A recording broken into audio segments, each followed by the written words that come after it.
Good morning everyone. पिछले class में हम लोगों ने सीरीज एलसीआर सर्किट देखा था और साथ में power associated with LCR circuit, inductive circuit, capacitive circuit और रेजिस्टिव सर्किट देखा था।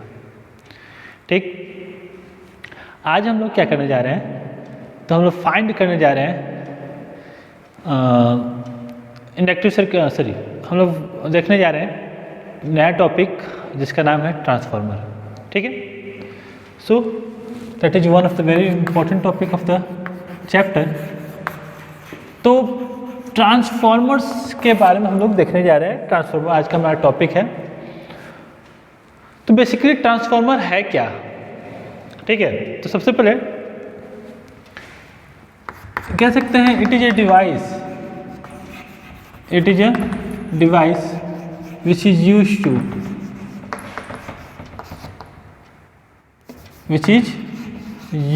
to change the applied voltage। मतलब जो भी वोल्टेज होता है जो हम लोग अप्लाई करते हैं उस वोल्टेज को चेंज करने का काम करता है कौन? तो transformer. So transformer is basically a device which is used to change the input voltage। Input voltage को चेंज करने का काम करता है। तो अगर हम एक ट्रांसफार्मर का एक बेसिक डिजाइन देखें तो ट्रांसफार्मर को हम लोग इस तरह से डिनोट कर सकते हैं।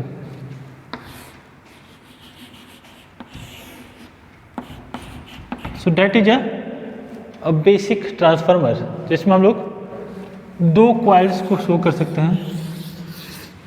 ठीक है, that is the primary coil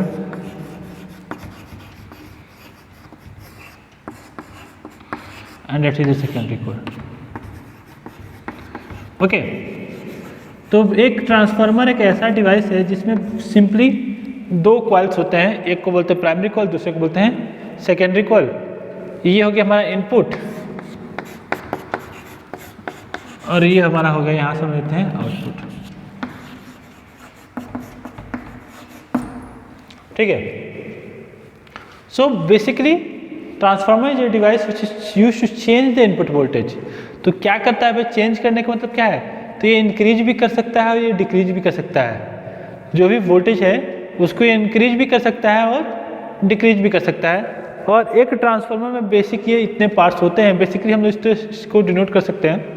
ठीक है, इसमें बेसिकली दो क्वाइल्स रहते हैं। एक में होता है एक जिसमें इनपुट रहता है उसको बोलते हैं प्राइमरी कॉइल, और जिससे आउटपुट रहता है उसको बोलते हैं सेकेंडरी कॉइल। ठीक, तो एक बेसिक डिजाइन है ट्रांसफार्मर का। ठीक है, तो how does a transformer works? Transformer काम कैसे करता है? ठीक है, तो इसके पीछे का लॉजिक क्या है देखेंगे।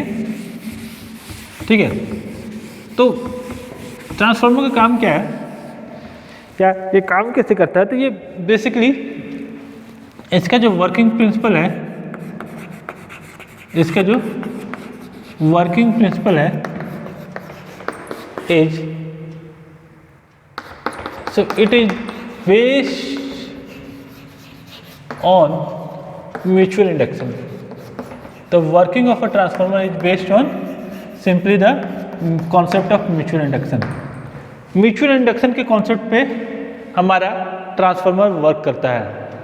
मतलब अगर हमारे पास एक ट्रांसफार्मर है, सॉरी म्यूचुअल इंडक्शन क्या है, तो अगर हमारे पास एक कॉइल है, अगर इस कॉइल में करंट चेंज होता है so that in turns changes the flux, और अगर इसके अक्रॉस फ्लक्स चेंज होता है तो इसके नियर बाई कॉइल है उसमें भी फ्लक्स चेंज होगा। और since there is a change in flux in the nearby coil or the neighboring coil, an EMF is going to induce in the neighboring coil। ठीक, तो that is the mutual induction। यानी जो भी change इसमें होगा वही change means अगर इसमें EMF का चेंज होगा तो इसमें भी EMF प्रोड्यूस होगा। That is the basic working of a transformer. ठीक, तो the working principle it is based on the concept of mutual induction. ठीक है, करते क्या ट्रांसफार्मर? तो ट्रांसफार्मर में बेसिकली होता है ये इसमें लैमिनेटेड आयरन कोर्स होते हैं और transformer has laminated iron cores और transformer has a laminated iron cores. एक दूसरे के ऊपर इस तरह से ये वुंड किया रहता है, मतलब एक दूसरे के ऊपर कई आयरन के कोर्स किए रहते हैं और उसके अराउंड हम कॉइल्स को वुंड करते हैं। That is the basically the primary coil and that is the secondary coil. Primary coil के साथ इनपुट और सेकेंडरी कॉइल के साथ आउटपुट। और ये हो गया लैमिनेटेड आयरन कोर्स। इसका हम लोग कॉन्सेप्ट देखेंगे, आयरन कोर्स लैमिनेटेड क्यों रहता है, ठीक है, जब हम इसका डिमेरिट जब लॉसेस ऑफ एनर्जी पढ़ेंगे तब, ठीक है। That is a basic design of a transformer which consist of input, output, primary coil, secondary coil and that is a laminated iron core. ये सारे पार्ट्स हैं एक हमारे ट्रांसफार्मर के। Now in case of a transformer what we have, basically we can say that the transformer is of two types.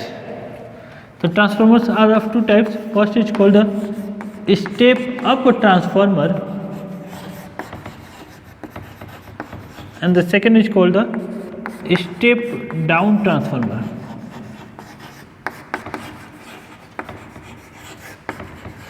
So transformer has two types, step up transformer or step down transformer. What is basically a step up transformer?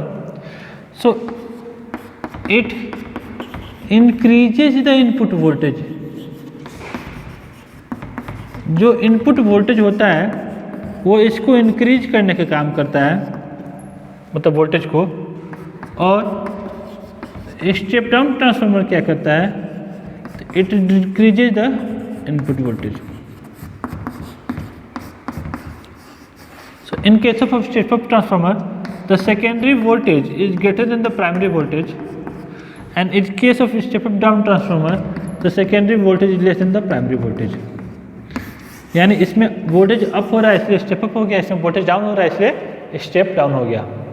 एक और चीज़ कह सकते हैं, in a step up transformer the number of turns in the secondary is greater than the number of turns in primary, and step down transformer the number of turns in secondary is greater than the number of turns in primary. So in case of a transformer the number of turns in secondary and primary are always different. या तो ये ज़्यादा होगा, इसके turns ज़्यादा होंगे, या तो इसके टर्न्स ज़्यादा होंगे, बट सेम कभी नहीं होंगे। नाउ क्वेश्चन, वाई, क्यों ट्रांसफार्मर हम यूज कर रहे हैं, क्यों हम वोल्टेज बढ़ा रहे हैं, वोल्टेज बढ़ाने का कॉन्सेप्ट क्या है, क्यों हम इसको इंक्रीज कर रहे हैं, क्यों हम इसको डिक्रीज कर रहे हैं। तो अगर हम देखेंगे थोड़ा सा इलेक्ट्रिसिटी के बारे में, तो जब हम एसी करंट को जब हम ट्रांसमिट करते हैं या करंट को सिंपली ट्रांसमिट करते हैं, तो it is not advisable that we should transfer the AC over a long distance at high current. AC को हाई करंट, तो हाई करंट पे अगर हम उसको भेजना चाहते हैं तो उसमें क्या होता है, loss of losses in terms of heat. मतलब जब लार्ज डिस्टेंस तक हम भेजेंगे तो रेजिस्टेंस के वजह से, लार्ज रेजिस्टेंस की वजह से बहुत सारा हीट प्रोड्यूस होगा, और क्योंकि बहुत सारा हीट प्रोड्यूस होगा, ठीक है, बहुत सारा हीट प्रोड्यूस होगा, इसलिए एडवाइजेबल नहीं है कि हम वायर का यूज करके हाई करंट पे एसी को लार्ज डिस्टेंस पे सेंड करें। तो ऐसा पाया गया कि अगर हम अल्टरनेटिंग करंट को हाई वोल्टेज और लो करंट पे सेंड करते हैं, वोल्टेज बढ़ा के करंट कम करके अगर हम सेंड करते हैं तो लार्ज डिस्टेंस तक ट्रांसमिशन के लिए सूटेबल होता है। So if you want to transmit the current over a large distance, if you want to transmit electrical energy over large distance, what we should do, we should increase the input voltage. Input voltage को बढ़ा देते हैं और voltage को बढ़ा देते हैं। तो वोल्टेज बढ़ाने के लिए क्या चाहिए, तो हमको स्टेप अप ट्रांसफार्मर चाहिए। तो ऐसा पाया गया है कि हमारे पास जो ट्रांसफार्मर, हमारे पास जो वोल्टेज सप्लाई होता है, वो टाइप के वोल्टेज सप्लाई सुने होंगे, 11,000 volt, 33,000 volt, 1,20,000 volt, even 2,40,000 volts. तो ये जो वोल्टेज हम इंक्रीज और डिक्रीज करें that is by using a transformer. ठीक है, हमारे कॉलोनीज में ट्रांसफार्मर के पास जो इनपुट वोल्टेज आया होता है वो 11,000 वोल्ट के पास रहता है। ट्रांसफार्मर उसको कन्वर्ट करके 240 वोल्ट पे कन्वर्ट कर देता है।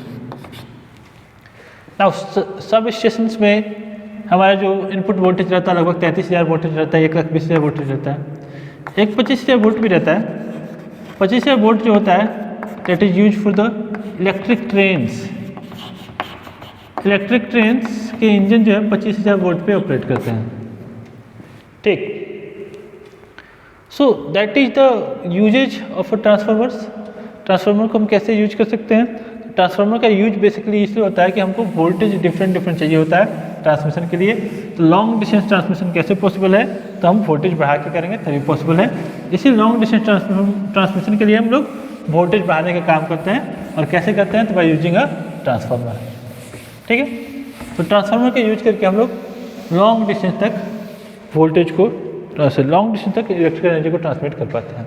ठीक, now how does it works, कैसे ये वर्क करता है? ठीक है, तो if phi is the flux generated in primary coil,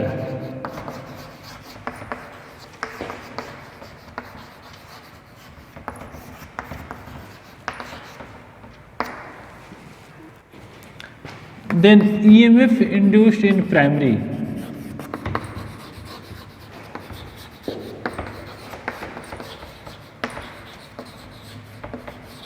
तो EP प्राइमरी EMF को EP से डिनोट करते हैं। ये क्या है? तो minus d∅/dt into number of turns. ठीक है, EP equal to minus NP d∅/dt, जहाँ पे EP क्या है? तो प्राइमरी वोल्टेज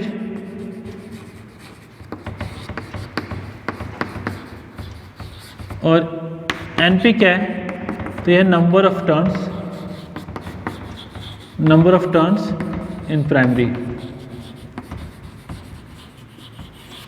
ठीक, सिमिलरली जब हम फाइंड करना चाहते हैं, sorry now if all the flux of primary gets attached to secondary,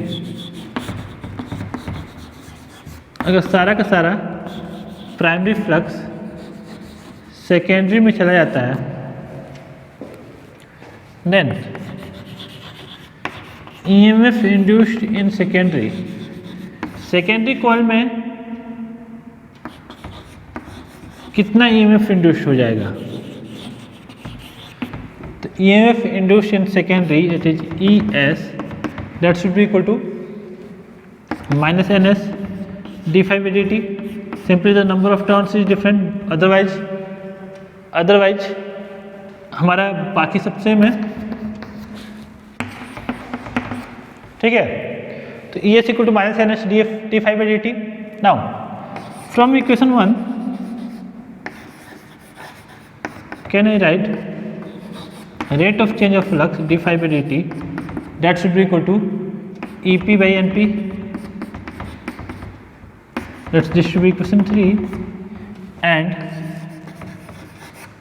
from equation 2 d∅/dt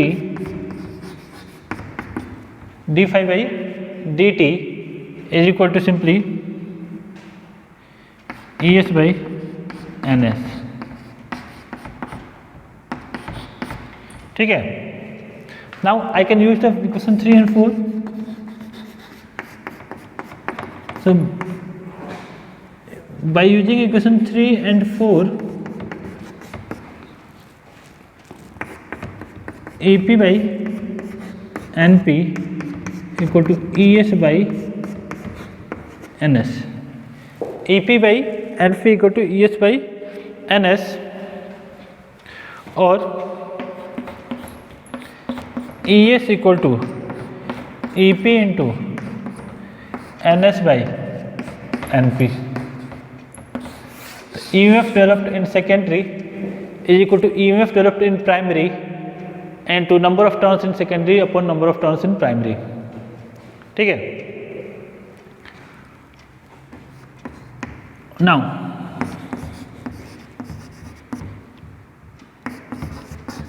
in step up transformer,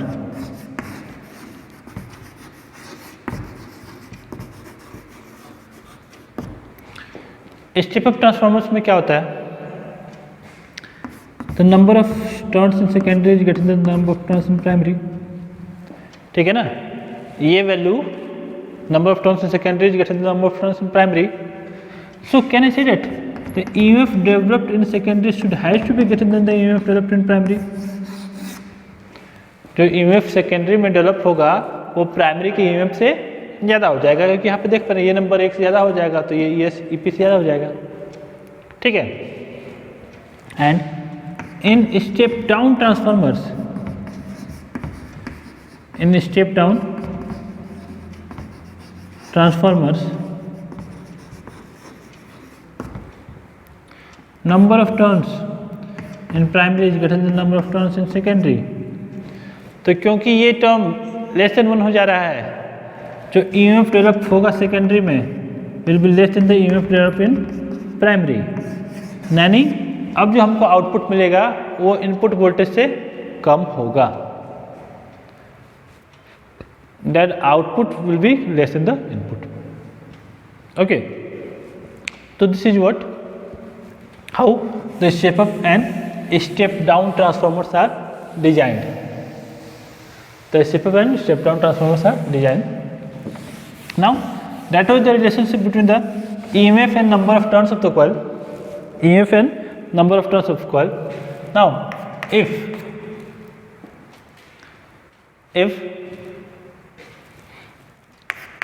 we consider that input power is equal to output power,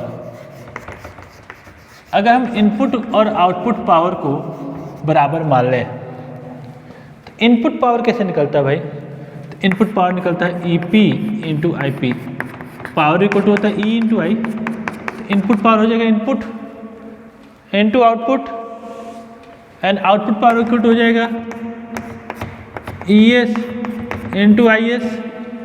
EP into IP equal to ES into IS और ES by EP should be equal to IP by IS. ES by EP equal to IP by IS. और हमारे पास यहाँ पे equation था ES by EP equal to NS by NP. तो ES by EP equal to IP by IS और ES by EP को लिख सकते हैं हम लोग NS by NP. तो हमारे पास एक और रिलेशन आ गया जो EMF, करंट और नंबर ऑफ टर्न्स तीनों को रिलेट कर रहा है. और यहाँ पे हमारे पास आ जाएगा IP by IS equal to NS by NP. IP by IS equal to NS by NP, which says that if number of turns in secondary, if number of turns in secondary is increased, अगर secondary के number of turns को बढ़ा दिया जाता है then primary current then secondary current is reduced. देख सकते हैं क्योंकि इनवर्सली प्रोपोर्शनल है. हम जो सेकेंडरी करंट देख रहे हैं IS इक्वल टू क्या आएगा? तो IP into NP by NS और नंबर ऑफ टर्न्स को बढ़ा रहे हैं तो सेकेंडरी करंट घट जा रहा है. That means here in case of transformer अगर वोल्टेज बढ़ता है तो करंट घटेगा ऑब्वियसली, क्योंकि अगर पावर को रिमेन कांस्टेंट रखना है तो पावर कांस्टेंट रहेगा. In case if we increase the number of turns the EMF is going to increase but the current is going to decrease. ठीक, तो ये हो गया हमारा ट्रांसफार्मर का बेसिक वर्किंग। ठीक, कैसे हम इसको यूज कर पा रहे हैं। So if we increasing the number of turns we are increasing the output voltage but we are decreasing simply the input voltage. ठीक, चलिए अब इसका देखते हैं हम लोग efficiency.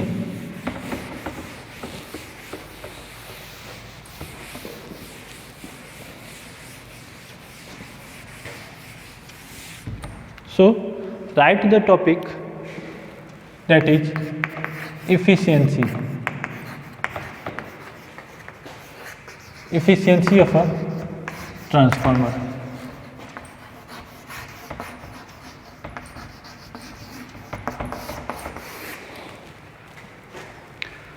We have to find the efficiency of a transformer. Okay, so how to find the efficiency of a transformer? So the efficiency of a transformer, which is used by eta, is simply the output power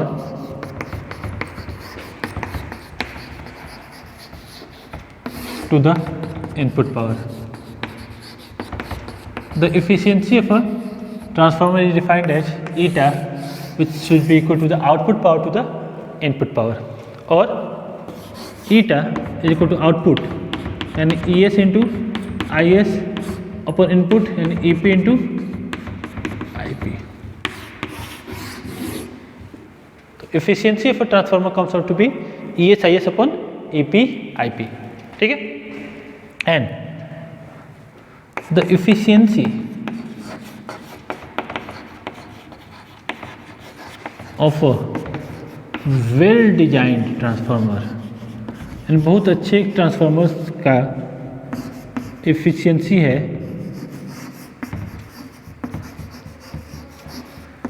is about 95%। तो बहुत अच्छे transformers भी 100% efficient नहीं हो सकते, and उनका भी efficiency लगभग 95% के आसपास रहता है। That means generally we can say that efficiency of transformers is about 95%। Okay, so that is all about the transformers. These are the some formula which we can use to solve the questions related to the transformers.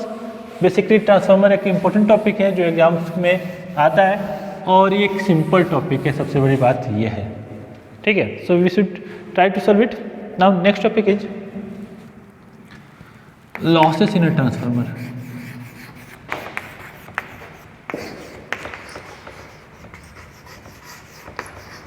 Losses in a transformer. So what are the losses in a transformer? So let us take a transformer. Sorry, what are the some basic losses of a transformer? पहला है copper loss, दूसरा है iron loss. Iron loss में basically दो type के losses आते हैं, AD current loss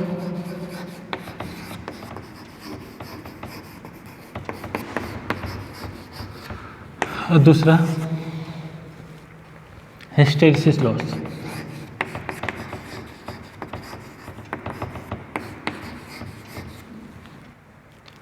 तीसरा है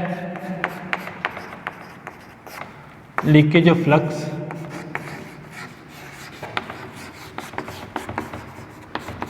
और चौथा है कॉपर लॉस हो गया, आयरन लॉस हो गया, leakage humming loss.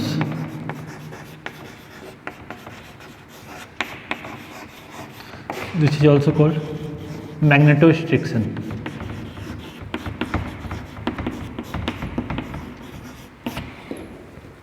So what are these basic losses? Copper loss हम क्या देख पा रहे हैं? There are large number of turns of copper, there are large number of turns of copper inside a transformer. Obviously these turns going to have some resistance, कुछ ना कुछ तो रेजिस्टेंस होगा ही, और क्योंकि इनका कुछ ना कुछ रेजिस्टेंस होगा तो इन रेजिस्टेंस के कारण क्या होगा, तो हीट प्रोड्यूस होगा। So there is heat to be produced inside a transformer coil, and that heat produced that loss in energy due to the transformer coil is because of the coppers, copper होते हैं, तो ये जो heat produce हो रहा है उसको हम बोलते हैं loss, and that is copper loss.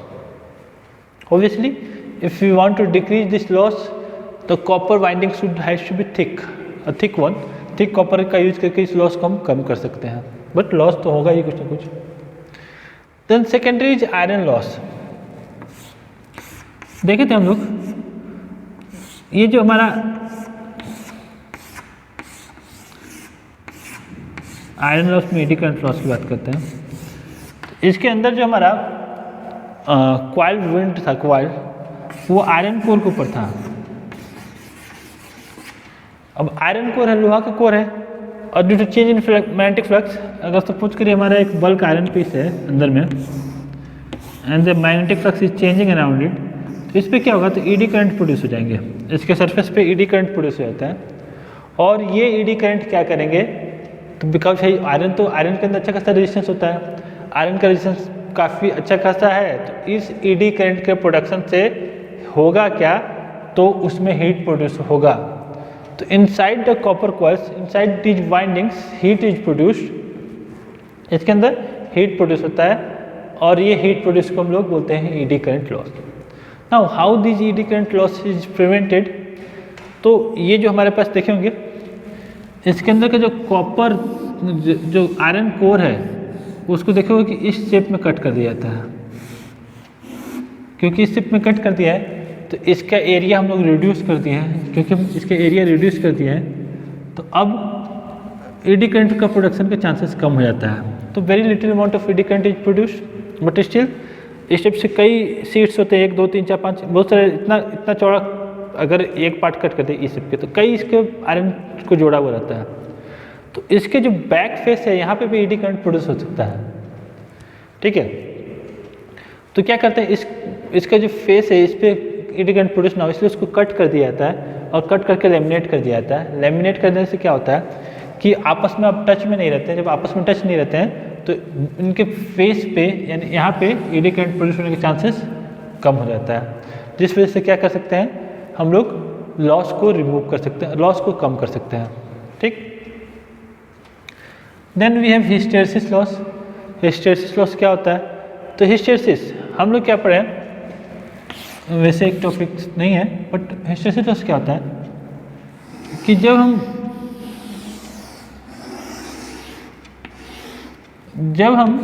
कोई आयरन या सब्सटेंस को मैग्नेटिक फील्ड में हम रखते हैं, ऑब्वियसली करंट जो है वो प्रोड्यूस करेगा मैग्नेटिक फील्ड, तो हमारा जो सब्सटेंस है आयरन कोर वो क्या होगा, तो मैग्नेटाइज होता है, फिर जब डायरेक्शन ऑफ एसी चेंज होता है तो डीमैग्नेटाइज होता है, फिर मैग्नेटाइज होता है, फिर डीमैग्नेटाइज होता है, फिर मैग्नेटाइज होता है, फिर डीमैग्नेटाइज होता है।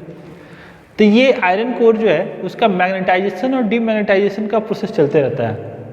तो process of magnetization and demagnetization keeps continue, and because of this magnetization and demagnetization happens what, loss of energy states। ये मैग्नेटाइजेशन और डीमैग्नेटाइजेशन उतना ही ज़्यादा होगा जितना इस इसको हिस्टेरिसिस कर्व कहते हैं, इस हिस्टेरिसिस कर्व का जितना एरिया होगा। So since the iron has the least area for the hysteresis curve, that is why iron is used as a core, okay. तो हिस्टेरिसिस लॉस क्या है, तो hysteresis loss is due to the repeated magnetization and demagnetization of the iron core, ठीक। Now leakage of flux. अब भाई हम लोग, ये था हमारा प्राइमरी कॉइल, ये था हमारा सेकेंडरी कॉइल, इस पे होता क्या है कि सारा का सारा फ्लक्स इस पे जाएगा नहीं, जब सारा का सारा इस फ्लक्स जाएगा नहीं तो फ्लक्स तो लीक हो गया, फ्लक्स लीक हो गया तो एनर्जी का लॉस हो गया। We do not want to this energy to be lost, so क्या करते हैं बेसिकली, ये जो आयरन कोर्स हैं, जो कॉपर वाइंडिंग्स हैं, उनको एक ही कोएक्सियल, एक ही एक्सिस पे इसको वुंड कर देते हैं। कॉपर वाइंडिंग्स को एक ही एक्सिस पे वुंड कर देते हैं, क्योंकि एक ही एक्सिस पे इसको वुंड कर दिए तो क्या होता है, इससे लॉस कम होता है, मतलब लगभग सारा का सारा प्राइमरी फ्लक्स सेकेंडरी में चला जाता है, तो लीकेज ऑफ फ्लक्स काफ़ी कम हो जाता है, ठीक है।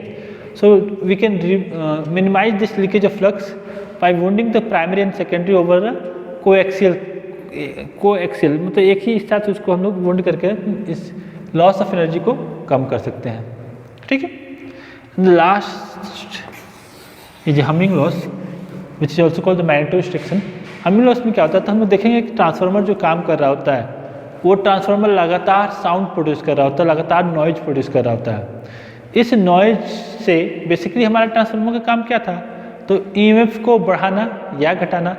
नॉइज प्रोड्यूस करना हमारा ट्रांसफार्मर का काम नहीं है, लेकिन ये नॉइज प्रोड्यूस कर रहा है। और क्योंकि ये नॉइज प्रोड्यूस कर रहा था जिससे हमारा क्या होता है कि कुछ लॉस एनर्जी के फॉर्म में, वाइब्रेशन की वजह से नॉइज प्रोड्यूस हो रहा है और इसकी वजह से कुछ लॉस एनर्जी के फॉर्म, कुछ लॉस साउंड एनर्जी के फॉर्म में हो जा रहा है, विच इज़ नॉट डिजायरेबल। तो ये हमारा हो गया हमिंग लॉस। तो ये बेसिकली 4 या 5 टाइप के लॉसेस हैं और ये सब मिला के लगभग ट्रांसफार्मर का 5% एनर्जी को लॉस कर जाते हैं। ठीक है, तो that is all about the transformers and the losses of a transformer. काफ़ी इंपॉर्टेंट टॉपिक है, इसको एक बार अच्छे से आप देख लीजिएगा। ठीक है, सो दिस इज इट। हम लोग यहाँ पे आज रोकते हैं और कल हम लोग जनरेटर के बारे में पढ़ेंगे, AC जनरेटर। ठीक है, तो see you in the next class with a new topic that is generator.